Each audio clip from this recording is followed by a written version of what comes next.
తక్కువ సమయంలో ఎక్కువ ఇన్ఫర్మేషన్ తెలుసుకోవడమే స్మార్ట్ పీపుల్ చేసే పని. మెగా వార్తల్లో మీరు మిస్ అవుతున్న మినీ డీటెయిల్స్ మీకోసం.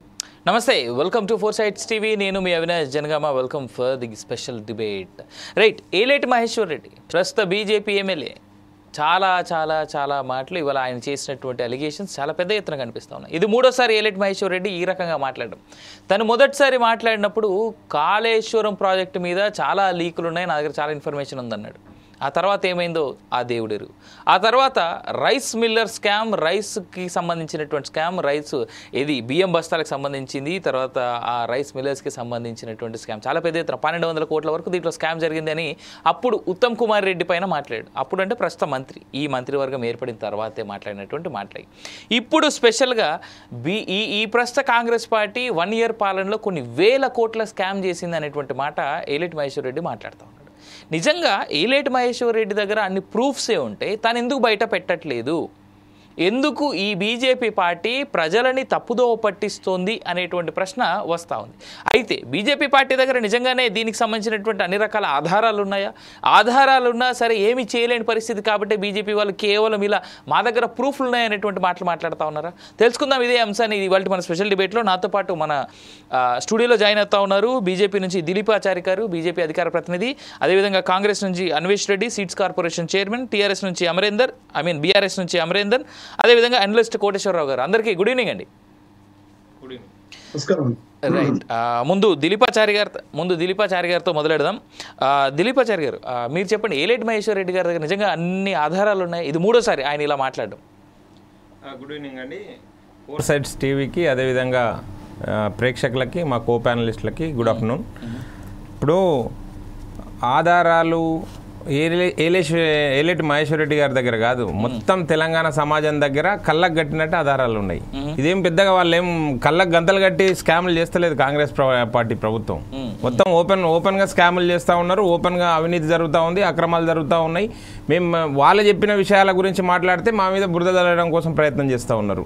ఒక్కటంటే ఒక్కటి, గడిచిన 10 సంవత్సరాల లోపల బీఆర్ఎస్ ప్రభుత్వం ఏ కార్యక్రమం తీసుకున్నా, ఏ ప్రాజెక్టు తీసుకున్నా కానీ అవినీతి జరిగింది, అక్రమాలు జరిగినాయి, మొత్తం స్కామ్ జరిగిందని చెప్పి కాంగ్రెస్ పార్టీ చెప్పింది, అందరు చెప్పారు తెలంగాణ సమాజం. అందుకనే బీఆర్ఎస్ పార్టీని వదిలించుకొని కాంగ్రెస్ పార్టీని గద్దెనెక్కించింది. గడిచిన 10 సంవత్సరాల కాలం లోపల బీఆర్ఎస్ ప్రభుత్వం చేసిన ఏ ఒక్క కార్యక్రమాన్ని పట్టి కుదిపినా అవినీతి రాలుతుంది కిందికి. ఎందుకు చేయలేకపోతున్నారు? మీరు లోపాయి గారు ఒప్పందం కుదుర్చుకోకపోతే ఒకటంటే ఒకటి చర్యలు ఎందుకు లేవు? ఎవరి మీద చర్యలు తీసుకుంటున్నారు? ఎందుకు మీనమేషాలు లెక్క పెడతా ఉన్నారు? కాలయాపన చేస్తూ ఉన్నారు, కమిషన్ల పేరు మీద పొడిగించుకుంటూ పోతున్నారు. కమిషన్ల గడువు జరుగుతలేదా? తెలుస్తలేదా? కాళేశ్వరంలో అవినీతి జరగలేదా? విద్యుత్ కొనుగోలు ఒప్పందాల్లో అవినీతి జరగలేదా? లేదనుకుంటే ఔటర్ రింగ్ రోడ్డు టెండర్ లోపల అవినీతి జరగలేదా? ఇక బర్రెల స్కామ్లు జరగలేదా? గొర్రెల స్కామ్లు జరగలేదా? అన్ని స్కామ్లే ఉన్నాయి కదా, లేవా? మేమేమంటున్నామనంటే బీఆర్ఎస్ పార్టీ అవినీతి పార్టీ అని చెప్తా ఉన్నాం. ఇప్పుడున్న ప్రస్తుత పరిస్థితుల లోపల దేశంలో, భారతదేశంలో అత్యంత అవినీతిమైన పార్టీ ప్రభుత్వము ఈ కాంగ్రెస్ ప్రభుత్వం అని చెప్పి, తెలంగాణ ప్రభుత్వం అని చెప్పి అందరూ చెప్పుకుంటా ఉన్నారు. దేంట్లో జరుగుతలేవండి స్కామ్లు? ఏ టెండర్లలో స్కామ్లు జరుగుతలేవు? నిన్న Kodangal lift irrigation tender open చేసిర్రు. ఎవరు వచ్చారు? ఒక L1 వస్తారు, ఒక L2 వస్తారు. రెండు ప్యాకేజీలు ఉంటే ఇద్దరే కాంట్రాక్టర్లు, ఒక దాంట్లో ఒక L1 L2, ఇంకొక దాంట్లో ఒక L1 L2. ఎట్లా జరుగుతుంది? లోపాయి గారు ఒప్పందాలు అవినీతి అక్రమం జరగకపోతే ఇద్దరే టెండర్లో పార్టిసిపేట్ అవుతారు. వాళ్ళే ఆ 2 ప్యాకేజీలలో ఒక L1 వస్తారు, ఒక L2 వస్తారు, ఒక L1 వస్తారు, ఒక L2 వస్తారు. ఇది అవినీతి కాదా? మా దగ్గర అన్నీ ఉన్నాయి.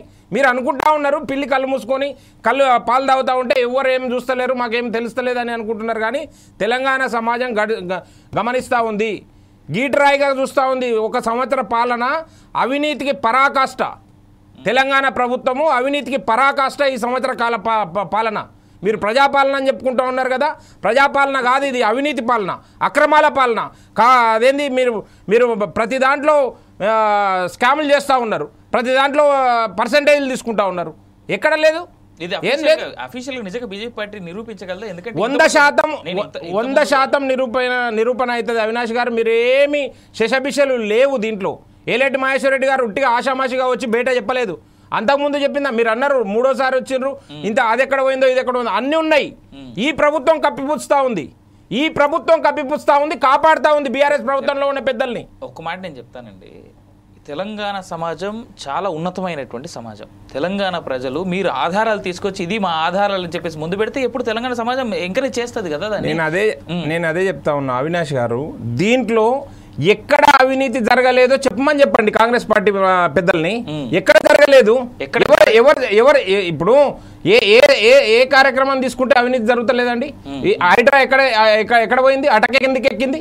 ఎవరి దగ్గర లోపాయికార ఒప్పందాలు చేసుకొని ముడుపులు తీసుకున్నారు? లేకుంటే మూసి పరివాహక ప్రాంతంలో మేము అది చేస్తాం ఇది చేస్తామని చెప్పారు కదా, 1,50,000 కోట్ల రూపాయలు పెట్టి ఎక్కడ పోయింది? 4th సీట్ ఎక్కడ పోయింది? ఆ టెండర్ రన్ ఎక్కడ పోయినాయి? ఇప్పుడు వేసిన టెండర్లలో ఎంత అవినీతి జరిగింది? జరుగుతలేదా? చూస్తలేరా? ప్రభుత్వం చూస్తలేదా? లేకుంటే ప్రజలు చూస్తలేరా? అందరూ గమనిస్తూ ఉన్నారు. మేము ఏమంటున్నామని అంటే, మీరు ఇప్పటిదాకా సన్నాయి నొక్కులు నొక్కిరు బీఆర్ఎస్ పార్టీ ప్రభుత్వంలో ఉండే పెద్దలందరూ 10 సంవత్సరాలు ఏం నొక్కిరు? అంతా మోడా బీడా అని చెప్పారు, ఈడా మోడా అని చెప్పి ఎన్నో ఆరోపణలు చేశారు కదా మా మీద, అక్రమంగా మా మీద కేసులు బనాయిస్తున్నారు అని చెప్తా ఉన్నారు. ఇప్పుడు పోయేమో కోట్ల చుట్టూ పరిగెత్తా ఉన్నారు. ఎఫ్ఐఆర్లు నమోదు కాకముందుకేమో మొత్తం మీసాలు మెల్లేసుకొని తొడలు కొట్టుకొని జబ్బలు దరుచుకొని మా మీద కేసులు పెట్టడానికి దమ్ముంటే అని చెప్పారు. కేసులు పెట్టినాక ఏం చేస్తా ఉన్నారు? పోయి కోర్టు మెట్లెక్కి ఈ విచారణ ఆపండి, ఈ కేసులు పసలేనివి అని చెప్పి స్టేలు తెచ్చుకుంటున్నారు కేసుల మీద. ఒకవేళ నీతి నిజాయితీ ఉంటే స్టేలు ఎందుకండి? విచారణ ఎదుర్కోండి ధైర్యంగా. రైట్, ఎందుకు చేయలేకపోతున్నారు? మనతో పాటు బీఆర్ఎస్ నాయకులు అమరేందర్ కూడా ఉన్నారు కాబట్టి ఆయన మాటలో విందాం. అమరేందర్ గారు, దిలీపాచారి గారు చాలా పెద్ద ఆరోపణలు, నమస్కారం, చాలా పెద్ద ఆరోపణలు చేస్తా ఉన్నారు మీపై. నమస్కారం. నమస్కారం. ఇప్పుడు ఏలేటి మహేశ్వర్ రెడ్డి గారు ఏదో ఆరోపణలు చేసిండ్రు, లేకపోతే రేవంత్ రెడ్డి గారు గతంలో బీఆర్ఎస్ ప్రభుత్వం మీద ఆరోపణలు చేసిండ్రు. ఈ రెండు ఏది కాంగ్రెస్ ప్రభుత్వం గాని ఈ రోజు బీజేపీ ప్రభుత్వంలో ఉన్నారు వాళ్ళు. ఇప్పుడు ఆచార్య గారు ఏం చెప్తారంటే, ఏదో పిల్లి కళ్ళు మూసుకొని పాలు తాగింది, మేం కాదు వాళ్ళు చేయాలంటారు. కేంద్ర ప్రభుత్వం దగ్గర అన్ని శాఖలు వాళ్ళ దగ్గర ఉంటాయి. ఒకవేళ చెప్తే ప్రభుత్వంలో అయితే వాళ్ళు ఉన్నారు కదా, ఈ ఆరోపణలు ఇవన్నీ చేసినప్పుడు బయట పెట్టాలి కదా. ఇంతకు ముందు కూడా వీళ్ళు బీజేపీ పార్టీ ఇలా కాంగ్రెస్ పార్టీ మీద ఆరోపణలు వచ్చినాయి కాబట్టి నేను చెప్తున్నా, కాంగ్రెస్ పార్టీకి ఈ కుంభకోణాలు ఈ వ్యవస్థ అనేది ఈ రోజు స్టార్ట్ కాలేదండి. ఇది ఆ రోజు కేంద్రంలో ఉన్నటువంటి రాజీవ్ గాంధీ గారి మీద బోఫర్స్ కుంభకోణం, ఆ బోఫర్స్ కుంభకోణం మీద కూడా చిన్న రోడ్ల పంచాదో లేకపోతే ఇంకా కాల్వల పంచాదో లేకపోతే దేని పంచాదో కాదండి.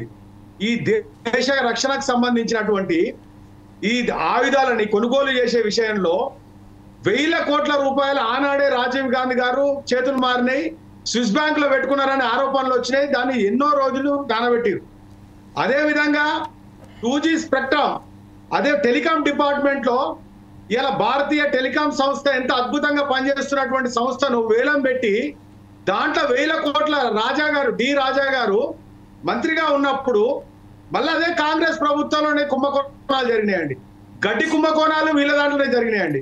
వీళ్ళ జరగంది ఎప్పుడండి? ఇలా కొత్తగా ఏలేటి మహేశ్వర్ రెడ్డి గారు చెప్తున్నది ఏమి అది కాదు. ఎందుకంటే వీళ్ళకు కూడా ఏమో గురిగింజనట కింద గురితారు కదట, గురిగింజ ఉంటదట కింద. బీజేపీ వాళ్ళు చాలా అద్భుతంగా చెప్తున్నారు. ఆ రోజు కర్ణాటకలో వీళ్ళ పార్టీ మామూలుగా ఉన్న సందర్భంలో కర్ణాటకలో ఉన్నటువంటి ఒక మంత్రులు గాలి జనార్దన్ రెడ్డి సోదరులు ఇక్కడ ఉన్నటువంటి మైన్స్ ని చైనా దేశానికి తరలిస్తుంటే ఆ రోజు ఆ డబ్బులన్నీ తీసుకుపోయి కేంద్రంలో వీళ్ళకి కావాల్సిన అవసరాల కోసం బీజేపీ వాడుకుంది నిజం కాదా? వీళ్ళు పెద్ద నీతులు చెప్తారు. పార్లమెంట్ లో ప్రశ్నలు అడుగుతందుకు అప్పుడున్నటువంటి కీర్తిశేషులు బంగారు లక్ష్మణ్ గారు డబ్బులు రెడీ హ్యాండెడ్ తీసుకున్నారు. అది కాదా? వీళ్ళే చెప్తున్నారు. ఎందుకంటే వీళ్ళతోటి ఊదు కాలేదు, పీరులు ఇవ్వదండి. వీళ్ళ ప్రశ్నలన్నీ అట్టే ఉంటాయి. మేము గతంలో కూడా మా మీద చాలా ఆరోపణలు చేసిండు రేవంత్ రెడ్డి చాలా. ఎందుకంటే ఆయన మొదటి ముద్దాయి డబ్బుల సంచులతోటి రెడ్ హ్యాండెడ్ గా పట్టుకున్న వ్యక్తి కూడా ఆరోపణలు చేస్తే కూడా ఈ తెలంగాణ సమాజం కొంచెం అక్కడక్కడ జరిగింది కాబట్టి ఈ స్థితికి వచ్చింది. ఇక్కడ ఉన్నటువంటి ఈ స్కామ్లతో పాటు హైడ్రాలో ఏమన్నారు? ఆయన వచ్చిండు, మంత్రి గారు వచ్చిండ్రు 30,000 కోట్లతో అన్నాడు. ఇంకో మంత్రి గారు వచ్చిండు 70,000 కోట్లతో అన్నాడు. ఇంకో ఆయన వచ్చిండు 1,00,000 కోట్లతో అన్నాడు, ఇంకో ఆయన వచ్చిండు 1,50,000 కోట్లు అన్నాడు. ఎందుకన్నాడు తెలుసా అండి? మళ్ళీ ఏమంటారో నాకు తెలియదు కానీ ఆ ప్రియాంక గాంధీ భర్త ఉన్నాడు గారు రాబర్ట్ వాద్రా, ఆయన హైదరాబాద్కి వచ్చి ఇక మొత్తం మూటా ముల్లె చదువుకుందామని చెప్పి మొత్తం ఈ దేశంలోనే అత్యధిక పెద్ద కుంభకోణం మా మామ చేస్తే అదేండు, నేను ఇంకా పెద్ద చేయాలని చెప్పి హైదరాబాద్కు వచ్చి ఒప్పందాలు చేసుకొని ఆయన కానుకలుగా ఇద్దామని రేవంత్ రెడ్డి గారు హైడ్రా తీసుకొచ్చిండండి. అమరేందర్ గారు అయితే ఇదే సందర్భంలో అమరేందర్ గారు ఇందాక దిలీపాచారి గారు చాలా క్లియర్ గా అడిగారు, బీఆర్ఎస్ పార్టీ వాళ్ళు కేసులు పెట్టుకోరు అని చెప్పేసి మీసాలు మేలేసి మరీ అసెంబ్లీలో చెప్తా ఉంటే ఇలా కేసులు పెడితేనేమో ఎందుకు వీళ్ళు ఇట్లా స్టేలు తెచ్చుకుంటున్నారు అనేటువంటి మాట అడుగుతా ఉన్నారు. బీజేపీ పార్టీ అదే అడుగుతారు. భారత ప్రజాస్వామ్యంలో రాజ్యాంగబద్ధంగా మీరేమైనా కేసులు ఉంటే ప్రూఫ్లు చూపెట్టి చేయండి. ఇప్పుడు నన్ను అరెస్ట్ చేస్తారండి, నా ఇంటికాడికి అరెస్ట్ చేస్తారు, ఎందుకు అరెస్ట్ చేసిందని కోర్టును అడుగుతాం కదా. నేను తప్పు అయినప్పుడు అరెస్ట్ చేయలే, నన్ను ఎందుకు అరెస్ట్ చేస్తారని స్టే చేయాలి కదా కోర్టు. నాకు వీళ్ళ మీద నమ్మకాలు లేవు కదా, ప్రభుత్వం మీద చట్టాల మీద నమ్మకాలు ఉన్నాయి కదా. ఆ నమ్మకం ఉన్నప్పుడు వీళ్ళ మీద చెప్తున్నా. నేను ఇలా చరిత్ర చెప్తా, ఆచార్య గారికి తెలియకుండా వచ్చు. గాలి జనార్దన్ రెడ్డి కోట్ల రూపాయల కుంభకోణాలతో ఇలా సుద్దపుర్ర మాటలు చెప్తున్నటువంటి పార్టీ మనుగడ సాధించింది. వాళ్ళు ఎడబెట్టుకుంటారు, ఏం చేయలేదని వాళ్ళు. రైట్ అమరేందర్ గారు, I'll come back to again. మనతో పాటు seats corporation chairman Anvesh Reddy గారు ఉన్నారు కాబట్టి, అన్వేష్ గారు నమస్తే అండి. నమస్తే అండి. ఇటు దిలీపాచారి గారు కావచ్చు, లేదంటే అమరేందర్ రెడ్డి గారు కావచ్చు, అంటే బీజేపీ బీఆర్ఎస్ పార్టీలు రెండు చాలా అగ్రెసివ్గా మాట్లాడుతూ ఉన్నాయి. ఇప్పుడు ఏముంది అవినాష్ గారు, వాళ్ళు మొత్తము చాలా దేశ రాజకీయాలు, తెలంగాణలో కాంగ్రెస్ పార్టీ తర్వాత కుంభకోణాలు, దోపిడీ అని, దోపిడీ అనేది చాలా స్పష్టంగా, అంటే దోపిడీ జరుగుతున్నప్పుడు మాట్లాడుతున్నప్పుడు చేతులు ఉంటున్నప్పుడు ప్రత్యక్షంగా చూసి ఉన్నట్టుగానే మాట్లాడుతున్నారు. ఎందుకంటే ఒక బాధ్యతగా అట్లాము మాట్లాడేటప్పుడు కొంచెం ఆచి తూచి మాట్లాడాలి. గాలికి వస్తూ మాట్లాడతాము, కానీ ఒక బాధ్యత ఉన్నది కొంచెం ఆచితూచి జాగ్రత్తగా మాట్లాడాలి. నోటికి వస్తుంది మాట్లాడడం అనేది కరెక్ట్ కాదు. ప్రియాంక మాదిరి వచ్చిండు, ఈగలి కానుకలు ఇస్తున్నారు, ఆయన వచ్చి ఈయన మాట్లాడుతున్నప్పుడు ఈయన ప్రత్యక్షంగా ఉన్నట్లు రకరకాల రాజకీయ ఆరోపణలు మాట్లాడేది మధ్యలో నేను మాట్లాడలేదు, మీరు మాట్లాడాలని చెప్తున్నాను. ఇలాంటి గంధమాల చెరువు నిలుతుంది, బసపురం చెరువు నిలుతున్నాయి కాళేశ్వరం నీళ్ళతోటి. వినడం నేర్చుకో అమరేందర్ గారు వినాలి. నేర్చుకోండి. ఎందుకు అమరేందర్ గారు ప్యానలిస్ట్లకు ఒక రిక్వెస్ట్ అండి. అమరేందర్ గారు ఒక మాట నేను చెప్తా. అమరేందర్ గారు ఒక మాట మాట్లాడండి. గత 10 ఏళ్ల పాటు మీరు ఇన్లే కనీసం ఇప్పుడు అరే మీరు మాట్లాడినప్పుడు ఆయన మాట్లాడలే కదా, మీరు మాట్లాడినప్పుడు ఆయన మాట్లాడలే, మీరు ప్రశ్నలు చెప్పినప్పుడు వాళ్ళు సమాధానం చెప్తారు, దానికి వినే ఓపిక ఉండాలి. అరే 10 ఏళ్ళు ఎట్లా ఇనలేదబ్బా, ఇప్పుడు కనీసం ఇప్పుడే అధికారం పోయింది, ఇప్పుడన్నా వినకపోతే ఎట్లా చెప్పారు మీరు, వినాలే. రైట్ అన్వేష్ గారు చెప్పండి. ఇప్పుడు నేను ఏమంటున్నా, ఆచార్య గారు చాలా మాట్లాడినరు, ఇటు అమరేందర్ గారు మాట్లాడినరు. ఇప్పుడు ఆరోపణలు చేసేటప్పుడు కొంచెం ఆలోచించాలని అంటున్నాను నేను. దేంట్లో ఇప్పుడు ఆరోపణలు ఉన్నాయన్నాడు, బయట పెట్టేసి అయిపోతుంది కదా. ఇప్పుడు ఎలటి మహేశ్వర్ రెడ్డి కొత్త కాదు, మీరు అన్నట్లే కాళేశ్వరం గురించి మాట్లాడిండు, రైసు బియ్యం కుంభకోణం అని మాట్లాడిండు. దాంట్లోనే మరి ఎటుపోయింది, ఎందుకు దాన్ని బయట పెట్టలేకపోయిండు? సెంట్రల్ లో వాళ్ళ అధికారంలో ఉన్నది, సెంట్రల్ లో అధికారం ఉన్నది కాబట్టి వాళ్ళు చర్యలు తీసుకోవడానికి కూడా అవకాశం ఉంటదని అనుకుంటున్నాను. మరి నాకు పెద్దగా లాదలు కానీ ఇప్పుడు కూడా ఏదైనా ఉంటే చాలా స్పష్టంగా ప్రజల ముందట్టు ఇవో దీంట్లో ఈ అవినీతి జరిగింది, ఇందులో ఈ కుంభకోణం జరిగింది అనే మాటను స్పష్టంగా బహిర్గతం చేస్తే సరిపోతుంది కదా. ఇదేదో జరుగుతున్నట్లు ఏదో పెద్ద హైప్ రావడం కోసం, ఇంకో దాని కోసం, లేకపోతే ప్రజలు కన్ఫ్యూజన్ చేయడం కోసం చేస్తున్నటువంటి ప్రయత్నం తప్పితే కానీ ఇంకోటి కాదు. అందుకని వాళ్ళ సంవత్సర కాలంలో అసలు ఈ సంవత్సర కాలంలో ఉన్నటువంటి ఆర్థిక ఇబ్బందులు ఏందో, ఆర్థిక పరిస్థితి ఏందో ఈ సమాజానికి తెలుసు, అందరు వీళ్ళు కూర్చున్నటువంటి ప్రతి ఒక్కరికి కూడా తెలుసు. అసలు ఏమేమి డెవలప్మెంట్ యాక్టివిటీ చేసినాము, ఏం జరిగినా ఇంకేం చేయాల్సినటువంటిది ప్రభుత్వము కాలచరణలో తర్జన భర్జన అవుతా ఉంటే ఇది కావాలని చెప్పేసి ఈ కుంభకోణం మొత్తం ఎందులో లేదు చెప్పండి అని అంటారు. ఇందులోనే చెప్పొచ్చు కదా, పలానా స్కీమ్ చేసిండ్రు, పలానా స్కీమ్ లో ఇది ఈ చేతులు మారినాయి, ఇవో దీంట్లో కుంభకోణం జరిగింది బయట పెట్టండి. చట్టం తన పని తను చేసుకుంటూ పోతుంది కదా. ఇవాళ దేశంలో అనేక మందిని ఇవాళ జైల్లో పెట్టినటువంటి పరిస్థితి లేదా? ఇవాళ కేజ్రీవాల్ సీఎం ఉన్నప్పుడు జైల్లో పెట్టిర్రు అవినీతి చేసిండని చెప్పేసి. అట్లా మీరు ఏది ఉన్నా ఓపెన్ గా బయట పెడితే అయిపోయేదానికి ఓ మొత్తం కుంభకోణమే కుంభకోణం. అసలు ఏం చేసామని కుంభకోణం నాకు చెప్పండి. ఏం జరిగింది తెలంగాణలో ఈ సంవత్సరం లోపల? మూసి అంటారు. మూసి అసలు పని స్టార్ట్ అయిందా? పని స్టార్ట్ కాకముందే మీరు మూసి గురించి గొడవ చేస్తారు, చేయదంటారు. హైడ్రా గురించి మీరే ఆబ్జెక్షన్ చేస్తారు, అన్ని మీరే మాట్లాడతారు. ఇక్కడ జరిగింది ఎక్కడ చెప్పండి? అందుకని పొలిటికల్ గా ప్రజలకి వాళ్ళ ఏం కావాలో, ఏమేమి హామీలు ఇచ్చినామో, ఏమేమి చేయాలో ఈ రకంగా ప్రజలకు ప్రభుత్వం మధ్యలో ఉండి చేయించాల్సిన బాధ్యత ప్రతిపక్షంలో ఉన్నది. మేమున్నా మీరున్నా ఉండాల్సినటువంటి అవసరం ఉంటుంది. కానీ ఈ రకంగా దుమ్మెత్తి పోసేసి నా దగ్గర ఆధారాలు ఉన్నాయి, నేను రోజుకోటి రిలీజ్ చేస్తా, రిలీజ్ చేయి, ఎవరొద్దన్నారు? రిలీజ్ చేయగారు ఉన్నది అంటారా?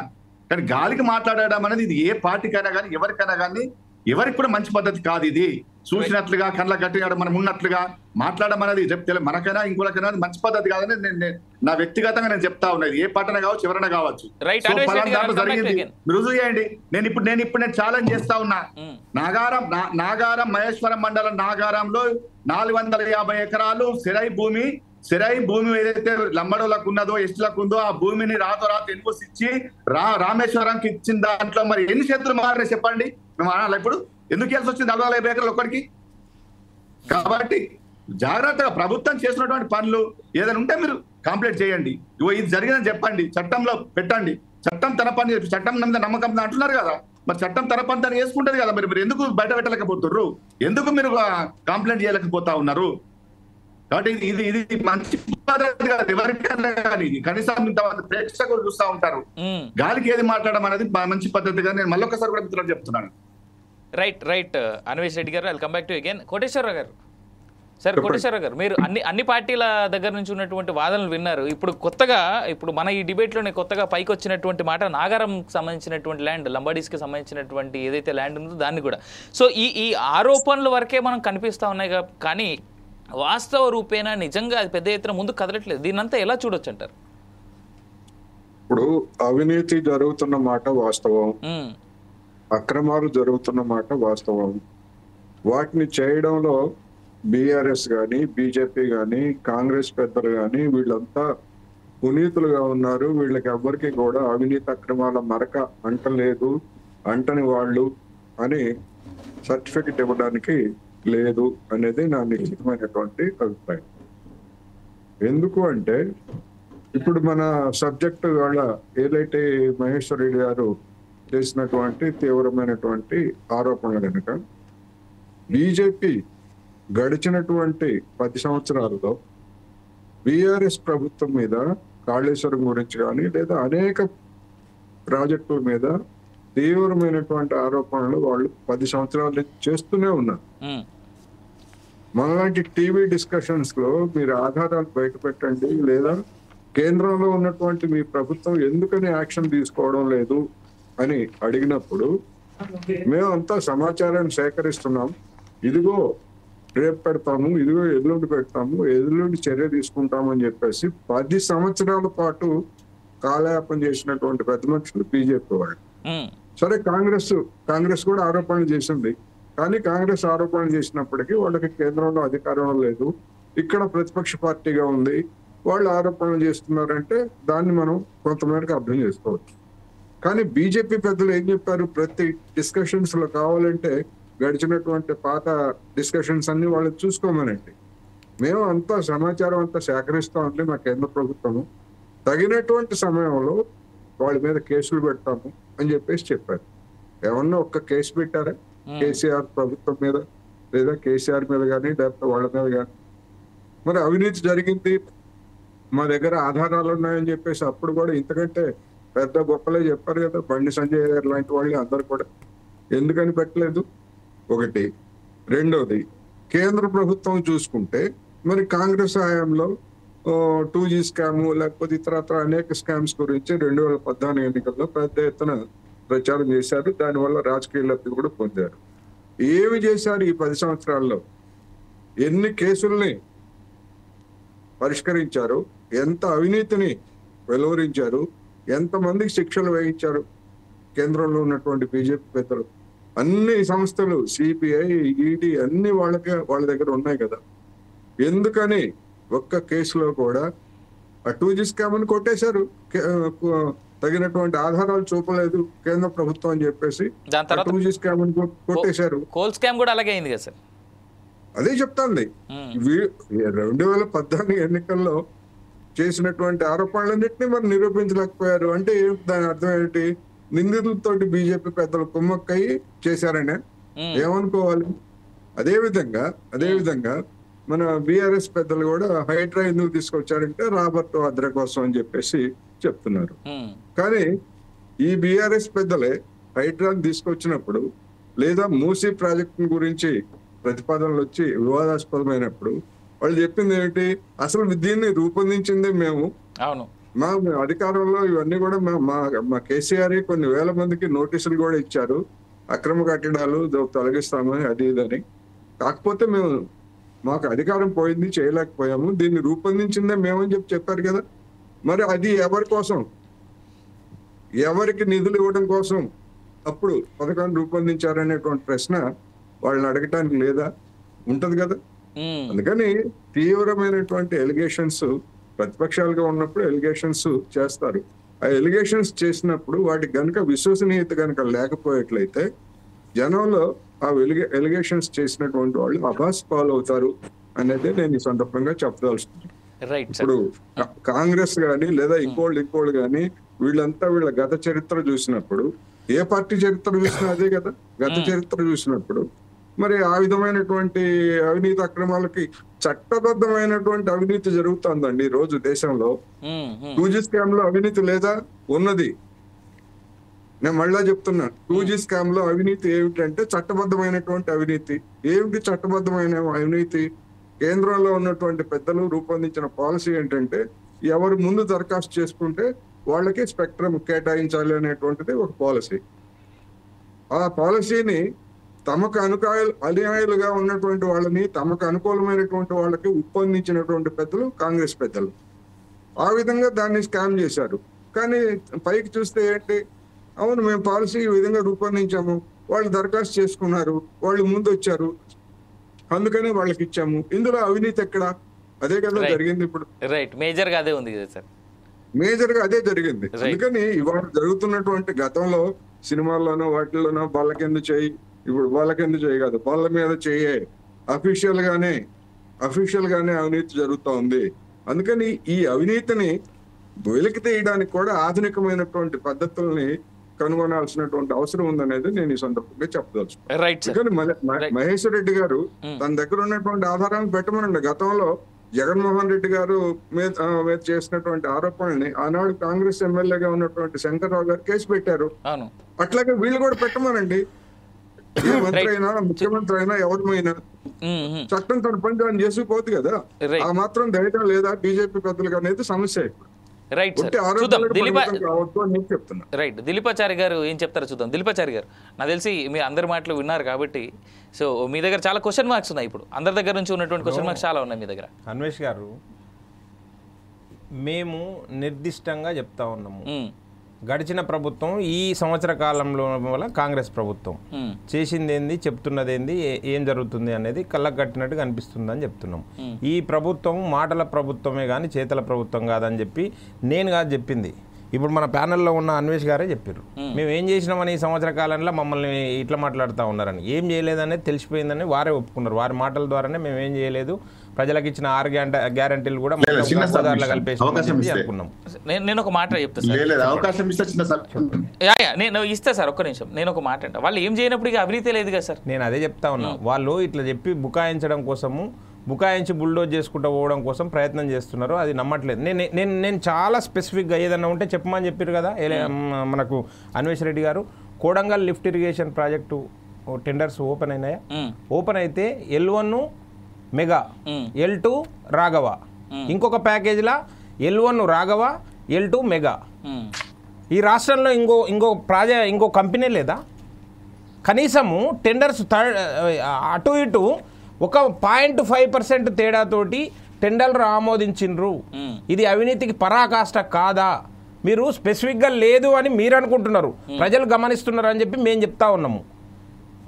2 కంపెనీలు ఉంటాయండి. 2 ప్యాకేజీలు పిలిస్తే 2 కంపెనీలు వస్తాయా తెలంగాణలో? ఆఫ్ఘనిస్తాన్లో పోయి కంపెనీలు, మన తెలంగాణ కంపెనీలు ఆఫ్ఘనిస్తాన్లో వర్క్ చేస్తూ ఉన్నారు. ఈడ కొడంగల్లో వర్క్ చేయరా? ఎందుకు వేయలేదు టెండరు? ఎందుకు వేయలేదు? ఎందుకు భయభ్రాంతులకు గురి చేసారు? తెలియదా ప్రజలకి? మీరు సన్నాయి నొక్కులు నొక్కకర్రి సార్, అన్ని విషయాలు తెలుసు ప్రజలకి. మీరు చేస్తున్నది, మీరు బిల్డర్ల దగ్గర ఇవ్వాలి. రియల్ ఎస్టేట్ పరిస్థితి ఏ విధంగా ఉందో దేశం మొత్తం అతలాకుతలం అయిపోయింది. తెలంగాణలో పడిపోయిన రియల్ ఎస్టేట్ వ్యవహారంలో మీరు చేసిన చాదస్త పనులకు, మీరు చేసిన ఈ డిమాండ్లకు బిల్డర్లను ఏ విధంగా పిలిచి చేస్తున్నారో తెలియదా? అమాయకంగా ఎందుకు నటిస్తారు? అమాయకంగా ఎవరి చెవులలో పూలు పెడతా ఉన్నారు? బిల్డర్ల దగ్గరికి డైరెక్ట్ పోయి డబ్బులు వసూలు చేస్తూ ఉన్నారు. మీరు తెలియదా ఎవరికి? కనుక మేము ఏమంటున్నామనంటే, ఇంకొక విషయము కోటేశ్వరరావు గారు చెప్పారు, చాలా మంచి విషయాలు చెప్పారు. అవినీతి జరుగుతుంది, బీజేపీ ఏం చేయలేదు. మేము ఒకటే చెప్తున్నామండి, మీ ద్వారా ఈరోజు 4 Sides టీవీ ఛానల్ ద్వారా మేము ఇప్పటికి కూడా తెలంగాణ ప్రభుత్వానికి చెప్తా ఉన్నాం. రేవంత్ రెడ్డి గారు యాజ్ ఏ పిసిసి ప్రెసిడెంట్గా ఉన్నప్పుడు కాళేశ్వరంలో అవినీతి జరిగింది అని చెప్పి సిబిఐకి లెటర్ రాసిండు, ఎంక్వైరీ చేయమని చెప్పండి. కానీ సిబిఐ తనకు తానుగా జోక్యం చేసుకొని రాష్ట్ర పరిధి లోపల రావడానికి అవకాశం లేకుండా ఇక్కడ కన్సల్ట్ ఇస్తేనే, ఈ రాష్ట్ర ప్రభుత్వం కన్సల్ట్ ఇస్తేనే సిబిఐ ఎంక్వైరీ మొదలవుతుంది. మేము అదే చెప్పినాం. రేవంత్ రెడ్డి గారి పాలన మొదలైన తొలినాళ్లలోనే చెప్పినాం, యాజ్ ఏ పిసిసి ప్రెసిడెంట్గా మీరు ఏదైతే కంప్లైంట్ ఇచ్చిర్రో సిబిఐకి, దాని మీద సీఎంఓ ఆఫీస్ నుంచి ఒక ఎండార్స్ చేసి అదే కంప్లైంట్ కాపీని మాకు ఇవ్వండి, 24 గంటల లోపల మేము విచారణ ప్రారంభిస్తాము, దోషుల్ని కఠినంగా శిక్షిస్తామని చెప్తాము. ఇప్పటిదాకా సిబిఐ ఎంక్వైరీ ఎందుకు అడుగుతలేరండి? అంతకుముందు ప్రతి దానికి అయిన దానికి కాని దానికి సిబిఐ ఎంక్వైరీ అడిగిన రేవంత్ రెడ్డి గారు అధికారంలోకి వచ్చినాక సిబిఐ ఎంక్వైరీ ఊసే ఎత్తట్లేదు. కారణం ఏంది? మతలబ్ ఏంది దీంట్లో? లోపాయి గారు ఒప్పందాలు ఉన్నాయా లేవా? ఔటర్ రింగ్ రోడ్డు కాంట్రాక్ట్ ఇచ్చిన దానికి 30 సంవత్సరాలకు ఔటర్ రింగ్ రోడ్డు కాంట్రాక్ట్ ఇస్తే కొన్ని వేల కోట్ల రూపాయలు తెలంగాణ సమాజం నష్టపోయిందని చెప్పి రేవంత్ రెడ్డి గారు ఆరోపించారా లేదా? మనందరి సాక్షిగా చెప్పిండు కదా. ఇప్పుడు దాని మీద ఎందుకు ఎంక్వైరీ జరగదండి? ఎందుకు ఆ కాంట్రాక్ట్ రద్దు చేయరు? కనుక మేమేమంటున్నాము, మీరు చేసిన ప్రతి పని లోపల మీ భాగస్వామ్యం ఉంది, మీ లోపాయికారు ఒప్పందాలు ఉన్నాయి. కనుక మేము ఖచ్చితంగా ప్రశ్నిస్తాం. యాజ్ ఏ ప్రధాన ప్రతిపక్షంగా భారతీయ జనతా పార్టీ తెలంగాణ సమాజం వైపు ఉంటుంది. మీరు కుమ్ముకు గాండ్రి అవినీతి పార్టీ, ఒక పార్టీ అవినీతి పార్టీ, మహా అవినీతి పార్టీ ఇప్పుడు కాంగ్రెస్ పార్టీ. ఈ 2 పార్టీలు కుమ్ముక్కై తెలంగాణను లూటీ చేసినాయి. దీనికి జవాబు చెప్పాల్సిన అవసరం ఉంది తెలంగాణ సమాజానికి. ఖచ్చితంగా ప్రశ్నిస్తూనే ఉంటాం. ప్రశ్నించిన వాళ్ళ మీద ఆయన అట్లా చేసిండు, ఈయన ఇట్లా చేసిండు, కర్ణాటకలో అట్లా చేసిండు, ఢిల్లీలో అట్లా చేసిండు, ఏం చెప్పారు ఇప్పుడు కోటేశ్వరరావు గారు? తెలంగాణలో దేశవ్యాప్తంగా 2G స్పెక్ట్రమ్ వేలం పద్ధతికి శ్రీకారం చుట్టింది భారతీయ జనతా పార్టీ అధికారంలోకి వచ్చినాక. First come first serve. ఎవడు అప్లికేషన్ వేస్తే అప్లికేషన్ కాదు, నోటిఫికేషన్ వచ్చిందే ఎవరికి తెలియకుండా ఉంటుండే కంపెనీలకి. వాళ్ళకి ఎవరికైతే వాళ్ళ అనుయాయ కంపెనీలు ఉన్నాయో వాళ్ళకే కాంట్రాక్టులు కట్టబెట్టినరు. కానీ భారతీయ జనతా పార్టీ వచ్చిన తర్వాత వేలం పద్ధతి ఏర్పాటు చేశారు. వేలంలో ఎవరైనా పాల్గొనొచ్చు. ఆ వేలం ద్వారా ఎవరైనా ఓపెన్ టెండర్ చేసుకోవచ్చు. దాని ద్వారా తీసుకున్నారు. ఈరోజు లక్షల కోట్ల రూపాయలు కేంద్ర ప్రభుత్వానికి ఖజానాకు జమ పడ్డాయి. కోల్కుంభకోణం అదేవిధంగా కదండి. అప్లికేషన్ 1000 రూపాయల అప్లికేషన్ పెడితే కొన్ని వేల కోట్ల రూపాయల కోల్ మైన్స్ను కట్టబెట్టిన ఘనత కాంగ్రెస్ పార్టీది కాదా? దాన్ని రద్దు చేసి ఈరోజు వేలం పద్ధతి ద్వారా వేల కోట్ల రూపాయలు భారతదేశ ఖజానాకి జమ చేసిన పార్టీ ఏది? ప్రభుత్వం ఏది? భారతీయ జనతా పార్టీ ప్రభుత్వం కదా. మా వైపు వేలెత్తి చూపడానికి మేము ఎవ్వరం కూడా రాజకీయాలని మేము ప్రయోగశాలగా భావిస్తలేము. రాజకీయాలను ఒక ప్రధాన సేవకుడు అని చెప్తున్నాడు నరేంద్ర మోడీ గారు. నిన్న జరిగిన మొట్టమొదటి ఈ 2025 జనవరి 1 రోజు జరిగిన కేంద్ర కేబినెట్ సమావేశంలో ఏం నిర్ణయం తీసుకున్నారండి? ఎవరి గురించి నిర్ణయం తీసుకున్నారు? ఈ దేశంలో ఉండే రైతుల గురించి నిర్ణయం తీసుకున్నారు. ఈ దేశంలో ఉండే రైతులకి ఎరువులపైన ఇచ్చే సబ్సిడీని కొనసాగించాలని చెప్పి నిర్ణయం తీసుకున్నారు. ఈ దేశంలో 11,90,000 కోట్ల రూపాయల వినియోగం రైతులకు లాభం కలిగించారు ఈ 10 సంవత్సరాల లోపల. కనుక రైతు ప్రభుత్వము ప్రజాపాలన సంవత్సరం అయిందండి. రైతు బంధు ఎగ్గొట్టిర్రు. రమ్మని చెప్పండి కాంగ్రెస్ నాయకులని, రైతుల మధ్యలోకి వచ్చి చెప్పమని చెప్పండి. రైతు బంధు ఎగ్గొట్టిర్రు, రైతు భరోసా అని చెప్పి కబుర్లు చెప్పారు, కాలయాపన చేస్తూ ఉన్నారు. ఇంకా మార్గదర్శకాలు రూపొందిస్తున్నారు. సంవత్సర కాలం పడుతుంది అండి మార్గదర్శకాలు రూపొందించడానికి. కానీ సేమ్ టైం దిలీపాచారి గారు పిఎం కిసాన్ సమ్మాన్ యోజన అనేటువంటి పథకం ఏదైతే ఉందో 10 ఏళ్లుగా 6,000 ఇస్తున్నారు రైతులకి. అది 10,000 చేస్తారేమో చాలా మంది రైతులు ఎక్స్పెక్ట్ చేసి. రైతు సమ్మాన్ నిధి రైతు పెట్టుబడి సాయం కాదు అది.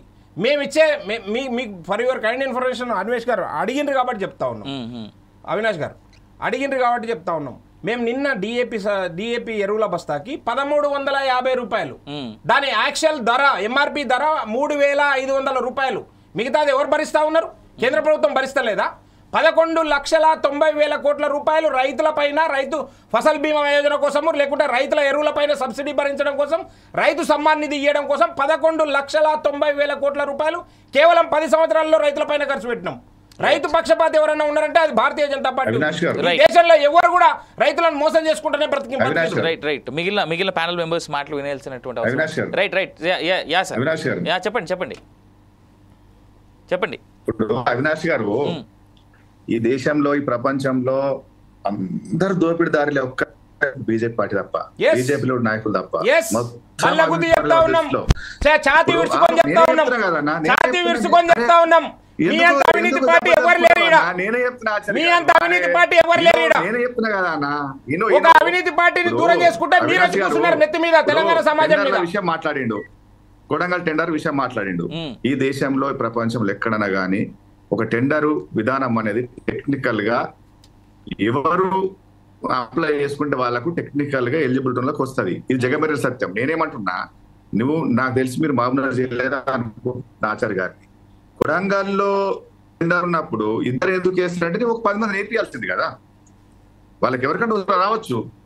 దాని టెక్నికల్ ఇప్పుడు సార్ కూడా చాలా స్పష్టంగా చెప్పాడు. సరే, ఇది ఇంటర్నల్ గేమ్ జరుగుతుంది, జగమెరిన సత్యం అందరికి తెలుసు. కానీ ఇవాళ ఒక టెండర్ ను టెక్నికల్ గా ఎవరు ఎలిజిబిలిటీ ఉన్నారు, ఎవరికి వస్తుంది అనేది దాని ప్రకారం సిస్టమ్ నడుస్తూ ఉంటది, దాంట్లో పోతుంది.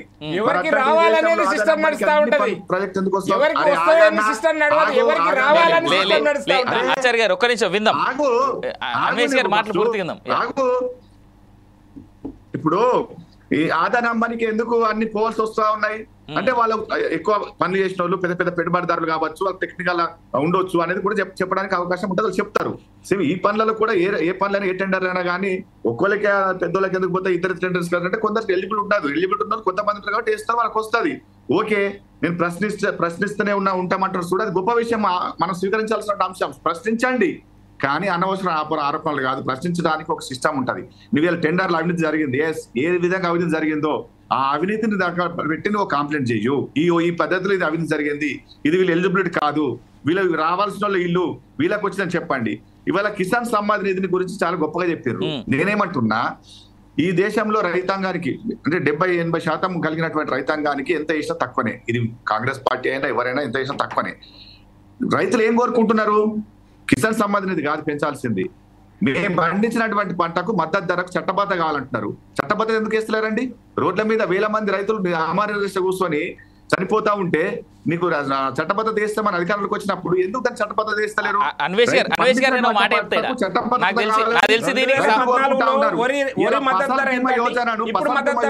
ప్రైవేట్ వాళ్ళకి ఇచ్చి ఏంటి అన్వేష్ గారు 2014లో మద్దతు ధర ఎంత వరికి, ఇప్పుడు మద్దతు ధర ఎంత చెప్తా. నేను చెప్తా చెప్పనా అవినాష్ గారు, 2014లో మద్దతు ధర ఎంత అంటున్నారు? 2004లో మేము అధికారానికి వచ్చినప్పుడు 400 రూపాయలు ఉన్నటువంటి మద్దతు ధర వరిది మేము అధికారం కోల్పోయేసరికి 1150కి వచ్చింది. మరి వీళ్ళు రెండింతలు చేస్తున్నప్పుడు 1150 ఎంత చేయాలండి? 2650 చేయాలా? ఇప్పుడు ఎంత అయిందండి? ఆచార్య గారు, ఇప్పుడు ఎంత అయింది మద్దతు ధర చెప్పండి అన్న. మద్దతు ధర అనేది ఏ ప్రభుత్వం ఉన్నా, మీరున్నా, మేమున్నా ప్రతి సంవత్సరం పెంచుకుంటూనే పోతారు. కాదు కాంగ్రెస్ పార్టీ చేయండి కాదు, ఇది ఎవరున్నా మీరు రెండింతలు చేస్తున్నప్పుడు మేము అధికారం కోల్పోయిన 2004లో 1350 ఉంటే మీరు రెండింతలు చేస్తున్నప్పుడు 2660 ఉండాలా? ఇవాళ 2300 ఎందుకున్నాయండి? ఓ మా చెప్తారు చెప్పండి. 2300 ఎందుకుంది? 2700 రూపాయలు ఉండాలా? 1350 ఉన్నది. రెండింతలు చేస్తే ఎందుకు వేయలేకపోయినరు?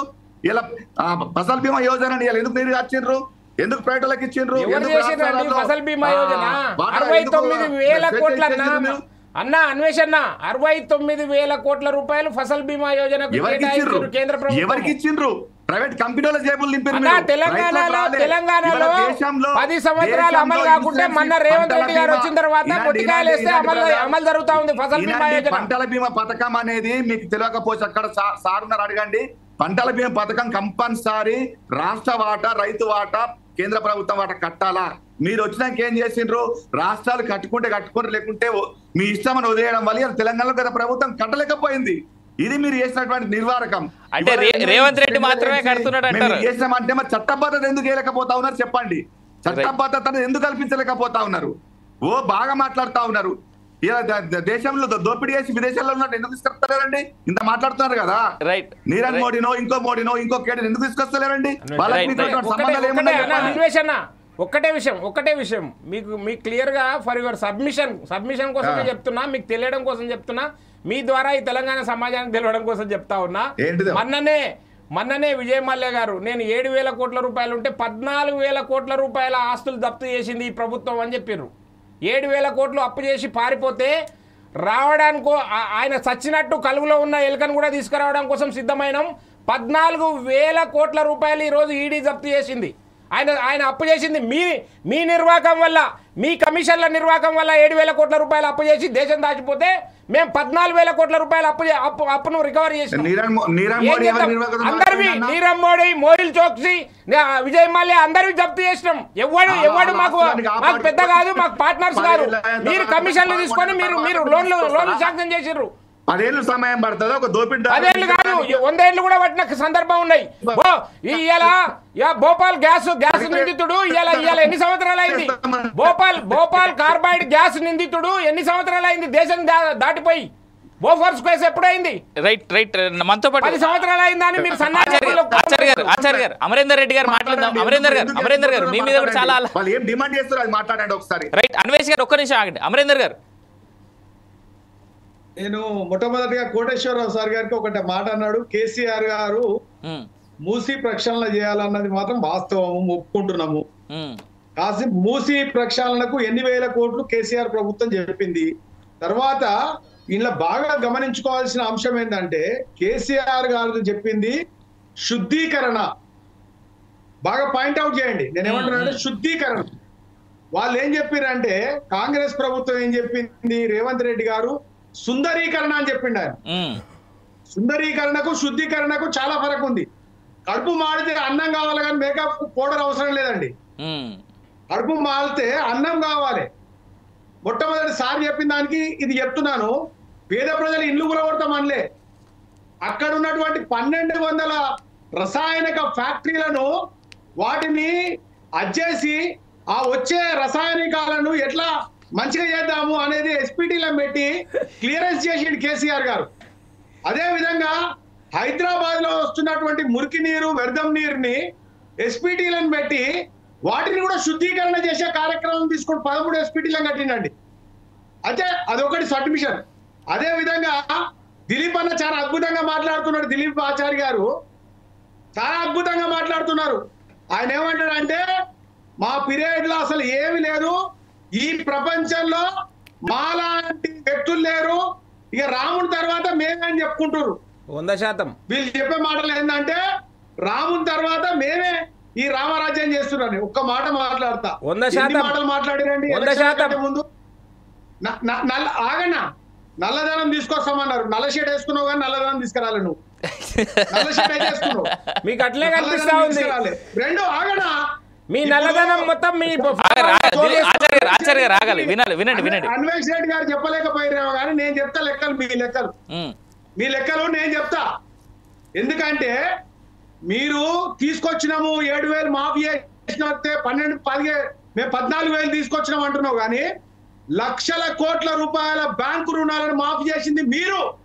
అసలు ఈ ప్రపంచంలో అతిపెద్ద స్కామ్ చేసింది, మాఫీ చేసింది మీరు. దొంగలకు సర్ది మూటలు కట్టేది బీజేపీ పార్టీ.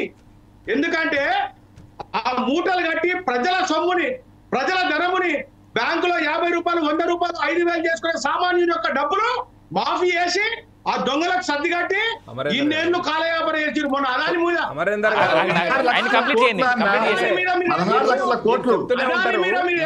చెప్తూనే ఉంటారు. మొన్న ఆర్బీఐ మాజీ గవర్నర్ ఆర్బీఐ మాజీ గవర్నర్ రఘురామరాజన్ గారు ఏం చెప్పారండి? రైట్, వద్దాం. ఈ ఎన్పిఎల్ కావడం కోసం కాంగ్రెస్ ప్రభుత్వం ఇచ్చిన అక్రమ బ్యాంకు లోన్ల ద్వారా ఈ ప్రభుత్వం గుదిబండగా మారింది. అది మాఫీ చేయకపోతే ప్రభుత్వ రంగ బ్యాంకులు మొత్తం మునిగిపోయే పరిస్థితి వచ్చింది. భారతదేశ ఆర్థిక వ్యవస్థను చిన్నాభిన్నమయ్యే పరిస్థితి వచ్చింది. ఆ సందర్భం లోపల ఒక సాహసోపేతమైన నిర్ణయం తీసుకున్నది Bharatiya Janata party led government. మీరు మీ నల్లధనాలు మీ తెల్లధనాలు పోగేసుకొని ఫామ్ హౌస్లలో నింపుకోవడం కోసం కాదు, మీరు ఫామ్ హౌస్లలో నింపుకోవడం కోసం ప్రయత్నం చేసిండ్రు. ఈ దేశానికి ప్రధాన సేవకునిగా నరేంద్ర మోడీ గారు పనిచేస్తా ఉన్నారు. ఒక్కటంటే ఒక్క స్కాము, మీకు దమ్ము ధైర్యం ఉంటే ఒక్కటంటే ఒక్క స్కాము. ఈడీ దాడులు చేసి తెల్లారి ఆయన వచ్చి అదానితోటి ఢిల్లీలో కలిసిన తర్వాత ఒక్క మాట మాట్లాడలేదు బీజేపీ. ఇప్పుడు మీరు ఇట్లనే మాట్లాడుకుంటా ఉంటారు. ఇంకోటి తయారైతుంది మీలాంటి వాళ్ళు తయారు చేసిన కేసు ఇంకోటి తయారైతా ఉంది. ఫార్ములా 1 రేస్ కేసు తయారైతా ఉంది. ఈడీ కేసు తయారు చేస్తా ఉన్నాం. మీరు ఇంతకు ముందు కూడా ఇట్లనే తైతక్కలాడినరు. మేము లిక్కర్ స్కామ్ లో లేమని చెప్పి తైతక్కలాడినరు. ఢిల్లీలో తిహార్ జైల్లో చిప్పకూడి వచ్చినా కానీ మీకు మర్యాద కనిపిస్తలేదు. మళ్ళీ రెండో వ్యక్తి తయారు చేస్తా ఉన్నారు. కేటీ రామారావు గారు మీ యువరాజు తయారైతా ఉన్నాడు. స్కిల్ యూనివర్సిటీ చేస్తా అన్నాడు. ఇది సమంజసం కాదు. మీరు దిలీప్ గారు, నేనేమంటున్నా, మీరేదో శుద్ధ పూసల్లాగా మీరేదో వాళ్ళేదో అవినీతి పరులు వీళ్ళేదో అవినీతి పరులు అనే మాటలు కోటేశ్వరరావు సార్ గారు ఒకటి క్లియర్ గా చెప్పారు. ఇవాళ రాజకీయ ప్రక్షాళన చేయవలసిన అవసరం ఉంది. రాజకీయ పార్టీలు మీరు ఎవరి దగ్గర ఫండ్ తీసుకోలేదండి? మీరు ఏ కాంట్రాక్టర్ దగ్గర తీసుకోలేదు, ఏ బిలియనర్ దగ్గర తీసుకోలేదు మీరు ఫండ్. అదాని దగ్గర ఎన్ని వేల కోట్లు తీసుకురు మీరు. అవన్నీ ప్రజల సొమ్ము కాదా? ప్రజల దొమ్ము కాదా? ప్రక్షాళన కాదు, రాజకీయ పార్టీలను నిషేధించాలి. దాంట్లో మొట్టమొదటి వరుసలో ఉండే పార్టీ భారత రాష్ట్ర సమితి. నిషేధాల మీరు రాజకీయాలకే పనికిరాని పార్టీ బీఆర్ఎస్ పార్టీ. అక్రమంగా అవినీతి నిజాం నవాబ్ ని మించిపోయింది మీ అక్రమ సంపాదన. మించిపోయింది మీ అక్రమ సంపాదన. మీరు మా గురించి మాట్లాడుతా ఉన్నారా? ఈ దేశానికి సేవ చేస్తా ఉంటే, ఈ దేశానికి 80 కోట్ల మందికి మేము ఉచితంగా రేషన్ బియ్యం ఇస్తా ఉంటే, 11 కోట్ల మందికి ఉచితంగా సిలిండర్లు ఇస్తా ఉంటే, 15 కోట్ల మందికి మరుగుదొడ్లు కట్టిస్తా ఉంటే, 50 కోట్ల మందికి ఆయుష్మాన్ భారత్ కార్డులు ఇస్తా ఉంటే, మీరు ఆయుష్మాన్ భారత్ అనే ఒక కార్యక్రమాన్ని కూడా ఈ తెలంగాణలో అమలు కాకుండా చేసిన ఘనత మీది. ఈ మూర్ఖ ప్రభుత్వాన్ని అందుకనే సాగనంపారు మిమ్మల్ని. అయినా మీకు జ్ఞానోదయం కలగలేదు. మేమేం చేస్తాము? మిమ్మల్ని చూసి సానుభూతి తెలపడం తప్ప మేము ఏమీ చేయలేము. మీరు ఇంకా బాబాకే పరిమితము. మేము మళ్ళీ ఒకసారి చెప్తా ఉన్నాము, అమరేందర్ గారు మళ్ళీ ఒకసారి చెప్తా ఉన్నాము, ఈ తెలంగాణ రాష్ట్రంలో మళ్ళీ ప్రభుత్వం అనేది కలగా మిగిలిపోతుంది. టీఆర్ఎస్ పార్టీ గతించిన కాలంలో చదువుకోవడం కోసం ఒక చరిత్రగా మిగిలిపోతుంది మీ పార్టీ. మీరు ఎప్పటికీ రారు. ఈ తెలంగాణలో రావడానికి అవకాశమే లేదు. ఎందుకంటే మీరు చేసిన అవినీతి అంత గొప్పగా ఉంది. మీ చరిత్రనా? ప్రతి రాష్ట్రంలో మీ ఇందూరు రుద్దడం చరిత్రనా? మా భాషల్ని చంపడం మీ చరిత్రనా? మా అస్తిత్వాన్ని చంపడం మీ చరిత్రనా? ఏమండి మీ చరిత్ర? అన్ని చంపినరు మీరు, అన్ని చంపిర్రు. ఇప్పటికి 10 సంవత్సరాలు ప్రభుత్వంలో 10 సంవత్సరాల ప్రభుత్వంలో అమరవీరుల కుటుంబాలను కూడా లెక్క పెట్టలేదు మీరు. అంత దరిద్రంగా కలిసిపోయింది. అమరవీరుల కుటుంబాలను కూడా, అమరవీరుల కుటుంబాల శవాల పైన మెట్లగా చేసుకొని అధికారంలోకి వచ్చి ఆ కుటుంబాలకి 10 లక్షల రూపాయలు ఇస్తామని చెప్పి ఈయన దౌర్భాగ్య ప్రభుత్వం బీఆర్ఎస్ ప్రభుత్వం. ఏం చేస్తామన్నా మేము? ఏడ మాట్లాడాలి చెప్పనా? 1100 మంది చచ్చిపోయినా చెప్పి పార్లమెంట్ సాక్షిగా చెప్తారు. వీడికి వచ్చి 500 మంది అని చెప్తారు. ఇప్పటికీ 500 మంది ఏం చేస్తారు? ఎట్లా చేస్తారు? అమరేందర్ గారు, దిలీపాచారి గారు, ఒక్క నిమిషం. కోటేశ్వరరావు గారు, మీ అమిత్ షా కొడుకు సెంచరీలు కొట్టిండు. సెంచరీలు కోటేశ్వరరావు గారు, సార్ కోటేశ్వరరావు గారు, అన్ని పార్టీల మాటలు మీరు వింటా ఉన్నారు. వీళ్ళ ఆరోపణలే కనిపిస్తా ఉన్నాయి తప్ప నిజంగానే ఆరోపణలు తప్ప నిజంగా ఇక్కడ ప్రూఫ్స్ లాగా ఏది కనబడట్లేదు. కేవలం ఒకరి మీద ఒకరే అరుచుకునేటువంటి ఆరోపణలు కనిపిస్తా ఉన్నాయి. కోటేశ్వరరావు గారు ఎలా చూడొచ్చు అంటారు? నేను చట్టబద్ధమైన అవినీతి అనే పదాన్ని వాడాను ఇంతకు ముందు. ఇప్పుడు కూడా నేను మళ్ళా దాన్ని పునరుద్ఘాటిస్తున్నాను.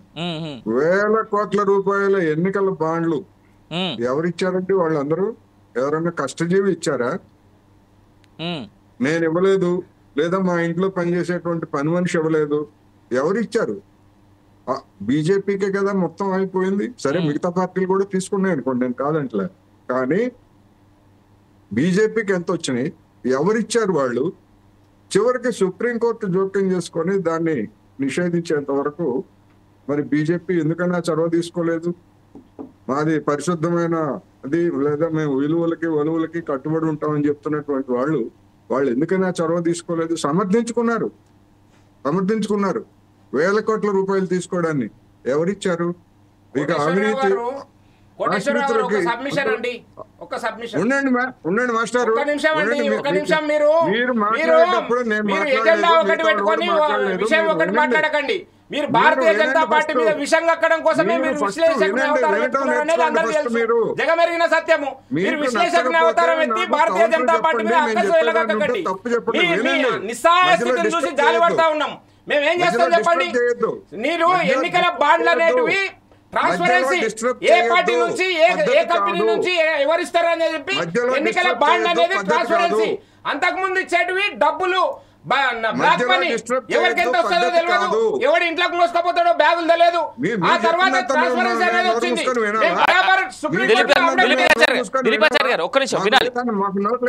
కోటేశ్వరరావు గారు మీరు చెప్పండి. మీకు నోరు ఉంది, అక్కసు వెళ్ళగక్కడం కోసం ఉంది, మీకు అక్కడం కోసం కేవలం భారతీయ జనతా పార్టీ అక్కసు వెళ్ళగక్కడం కోసమే మీకు నోరు ఉంది. కౌంటర్ చేయండి, మధ్యలో అడ్డు తగలొద్దు. ఇది పార్లమెంట్ కాదు, ఇది లేదా అసెంబ్లీ కాదు. జరగనివ్వకుండా చేస్తున్నారు కదా పార్లమెంటు. దీన్ని కూడా జరగనీయకుండా, చర్చ కూడా జరగనీయకుండా చేయాలనుకుంటే మాట్లాడండి. అక్కసు వెళ్ళగక్కండి. ఇదే ఒక వేదిక మీకు అక్కసు వెళ్ళగక్కడం కోసం. ఎక్కడ నరేంద్ర మోడీ గారు ఏ విదేశాలకు వెళ్తే ఆ విదేశాలకి తోకెంకళ అదాని వెళ్ళాడు అనేటువంటిది సాధికారికంగా ఉన్నటువంటి అనేక రుజువులు. బరాబర్ పోతారండి. వ్యాపారవేత్తలను ఎంబడి పెట్టుకోకపోతే, మీలాంటి అక్కసు వెళ్ళగట్టేటోళ్ళని ఎంబడి పెట్టుకోకపోతే ఏం ఉపయోగం వస్తుంది? మీలాంటి వాళ్ళని ఎంబడి పెట్టుకొని పోవాలన్నా? విదేశీ పర్యటనలకు వ్యాపారవేత్తలను ఎంబడి పెట్టుకొని పోతారు. ఎవరిని ఎంబడి పెట్టుకొని పోతారు? మీరు నోరేసుకొని పడిపోతే అది వాస్తవాలు కాదు. మిమ్మల్ని ఎంబడి పెట్టుకొని పోవాలా చెప్పండి? మిమ్మల్ని ఎంబడి పెట్టుకొని పోతే ఏం ఉపయోగం దేశానికి? మీరు ఒకవైపు ఏడ్చుకుంటూ కూర్చుంటారు, దేశం ఉపయోగం ముందుకెళ్తా ఉంటే మీకు బాధ అవుతుంటది. అది కూడా మోడీ గారి ఆధ్వర్యంలో దేశం ముందుకెళ్తా ఉంటే మీకు బాధ అనిపిస్తుంటది. వెళ్ళారా? వినే ఓపిక లేదా మీకు? అన్ని ఓపికలు ఉన్నాయి, నశించినాయి.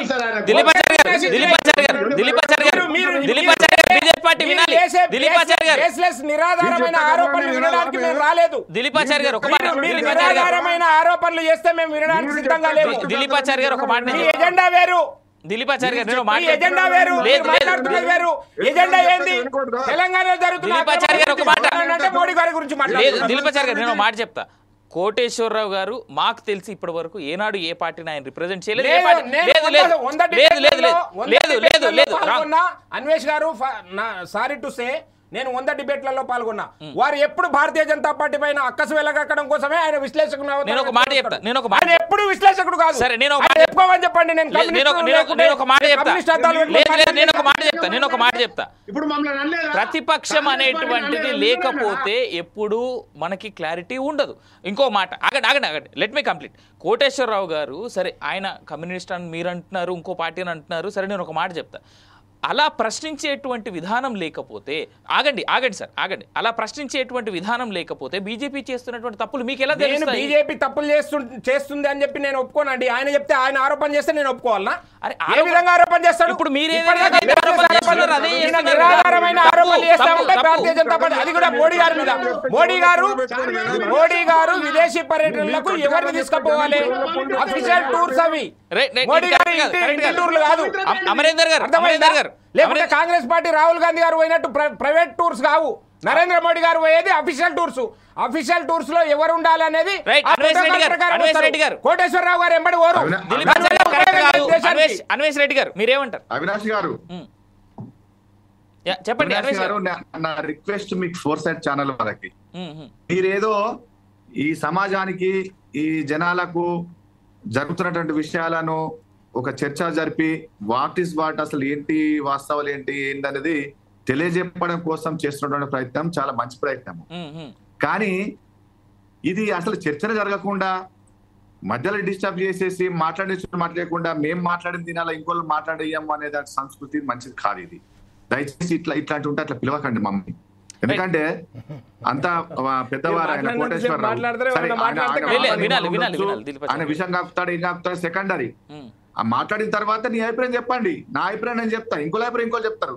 కానీ ఇది ఏది మాట్లాడకుండా మధ్యలో అడ్డుపాటి అసలు విషయాన్నే బయటకు రానియకుండా చేస్తే ఇంకేం మాట్లాడతారండి? ఇది మంచి పద్ధతి కాదు చేసేసి ఎవరికైనా. ఇవాళ నేను చివరిగా నేను చెప్తా అన్వేష్ గారు నాకు తెలిసి ఆయన కాంటాక్ట్ డిస్కనెక్ట్ అయినట్టుంది. కోటేశ్వరరావు గారు ఫైనల్ గా మీ మాటలతో కంక్లూడ్ చేద్దాం సార్. కోటేశ్వరరావు గారు ఇప్పుడు నేను చెప్తున్నటువంటి దానిలో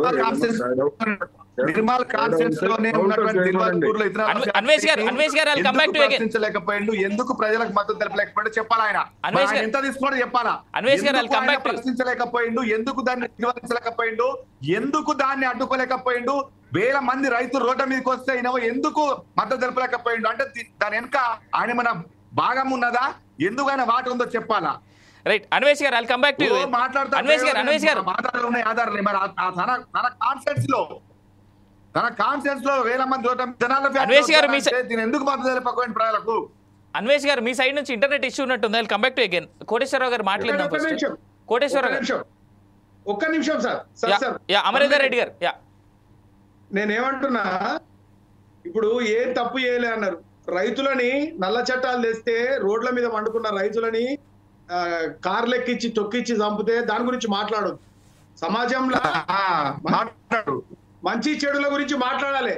ఇలా నల్ల చట్టాలు తెస్తే రైతులు వ్యతిరేకించినందుకు, ఇట్లాంటి కోటేశ్వరరావు గారు అసలు పెద్ద మనుషులు చెప్పినందుకు నల్ల చట్టాలను రద్దు చేసుకొని రైతులకు మొట్టమొదటిసారిగా ఈ దేశ ప్రధాని తప్పయిందని క్షమించమని చెప్పింది మోడీ గారండి. ఎవరు మాట్లాడదు, మేమే మాట్లాడతామంటే ఎట్లా ఉంటుందండి? తప్పైందని చెప్పాలి. తప్పు జరిగితే తప్పైందని చెప్పడం. ఈ దేశ ప్రధానమంత్రి తప్పైంది నల్ల చట్టాల వల్ల, నల్ల చట్టాలు తెచ్చి నేను తప్పు చేసిన, రైతుల్ని హింసించిన, రైతుల్ని మోసం చేసిన, మీరు ఇక ఆపండి, నేను మళ్ళా మీకు చేయను, అదాని అంబానీ సొత్తు కాదు బీజేపీ పార్టీ బీజేపీ ప్రభుత్వం చెప్పిండు ఓపెన్ గా. ఇట్లాంటి పెద్ద మనుషులు చెప్తానే చెప్పిండు. కోటేశ్వరరావు గారు కూడా సార్ ఎంత క్లారిటీగా చెప్పిండు.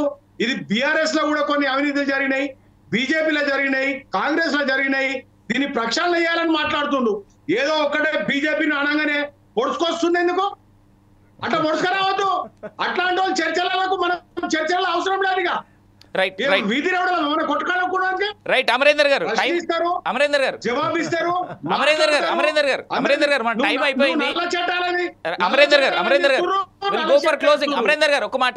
కోటేశ్వరరావు గారు మీ ఫైనల్ కంక్లూజన్ కామెంట్స్ చెప్పండి. రైట్ అమరేందర్ గారు. కోటేశ్వరరావు గారు వ్యక్తిగతంగా దిలీప్ గారు దానివల్ల ఏం ఉపయోగం లేదు. నేను నోరేసుకుంటే నీవేమైతావు? దిలీప్ గారు ప్లీజ్. వ్యక్తిగతంగా మాట్లాడటం వల్ల ఏమైనా ఉపయోగం ఉందా? నీలాగా దోసుకున్న డబ్బులు లేవు, అందుకని నల్లబట్ట దోసుకొని చెప్పు. నేను రోజులు వేసుకోవచ్చు అని నల్లబట్టలు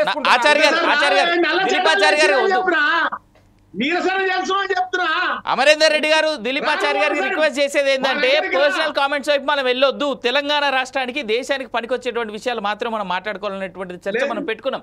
రైట్ అమరేందర్ రెడ్డి గారు టైం అయిపోయింది. అమరేందర్ రెడ్డి గారు నాకు వేరే తొలగించకండి. అమరేందర్ నేను ఓన్లీ ఇక మా ప్యానల్ వాళ్ళు అట్లా ఇచ్చారు. నేనేం మా డెస్క్ దగ్గర నుంచి వచ్చింది. అమరేందర్ గారు టైం అయిపోయింది. అమరేందర్ గారు టైం అయిపోయింది. Thank you for taking a part into this big debate. Amarender గారికి, అలాగే దిలీపాచారి గారికి, అన్వేష్ గారికి అండ్ కోటేశ్వరరావు గారికి, అందరికీ నలుగురికి ప్యానలిస్టులు అందరికీ థ్యాంక్స్. ఇక్కడ ఒక్క మాట మాత్రం వాస్తవం ఏంటంటే, ఫోర్ సైడ్స్ టీవీ మొదటి నుంచి చెప్తున్నటువంటి మాట, ఎవరు అవినీతి చేసినా పార్టీలకు అతీతంగా ఎవరు ఎలాంటి తప్పులు చేసినా సరే ప్రశ్నించేటువంటి ప్లేస్గానే మేము ఉంటాం అనేటువంటిది మా మాట.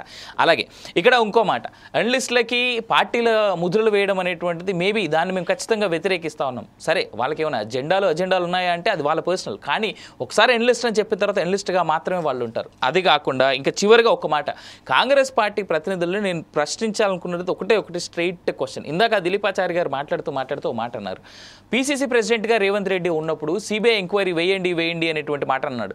ఇవాళ ఆయనే సీఎం కదా, సీఎంఓ నుంచి ఒక్క సైన్ చేసి మాకు సిబిఐ ఎంక్వైరీ ఈ కేసుల్లో కావాలి అని అంటే చేసేందుకు వాళ్ళు సిద్ధంగా ఉన్నారు. బట్ సేమ్ టైం బీజేపీ మీద కూడా వస్తున్నటువంటి ఏవైతే అలిగేషన్స్ ఉన్నాయో వాటిపైన కూడా అలాగే సిబిఐ ఎంక్వైరీ చేసేటువంటి దమ్ము ఈ రెండు పార్టీలకు ఉందా? మేబీ కాలమే చెప్పాలి. Stay tune for more updates. 4 Sides TV. నేను మీ అవినాష్ జనగామ సైనింగ్ ఆఫ్.